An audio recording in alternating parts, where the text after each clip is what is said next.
అందరికీ నమస్కారం అమ్మ.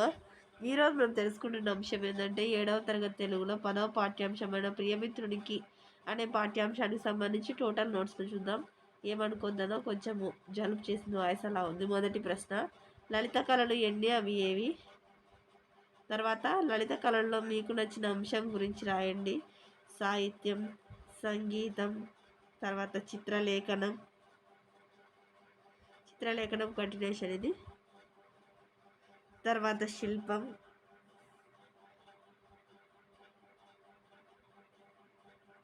తర్వాతది నృత్యం.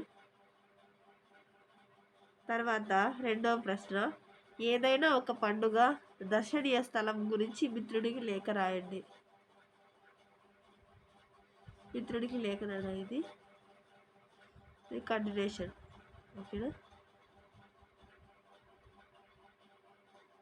ఖచ్చితంగా అంటే తేదీ, డేటు, ఏ ఊర్లో రాస్తారన్నది రాయాలా. తర్వాత ఇంట్లో అని రాయాలా. తర్వాత చిరునామా ఎక్కడో ఏదో ఒకటి రాయాలి. స్కూల్, మీ ఫ్రెండ్, అది ఎవరికైతే చేరాలనుకుంటున్నారో వాళ్ళ చిరునామా.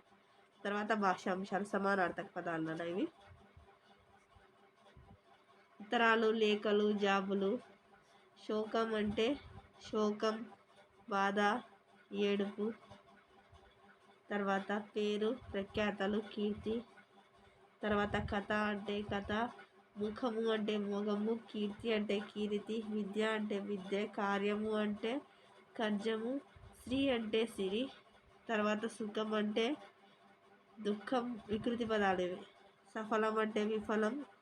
తర్వాత నిస్వార్థం అంటే స్వార్థం.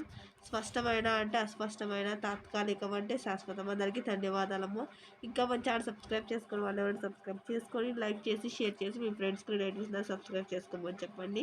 నా ఛానల్ సబ్స్క్రైబ్ చేసుకొని సపోర్ట్ చేసిన వాళ్ళందరికీ పేరు పేరు నా ప్రత్యేకమైన ధన్యవాదాలు. అందరికీ మరి ఒకసారి హృదయపూర్వక ధన్యవాదములమ్మ. అందరికీ ధన్యవాదాలు.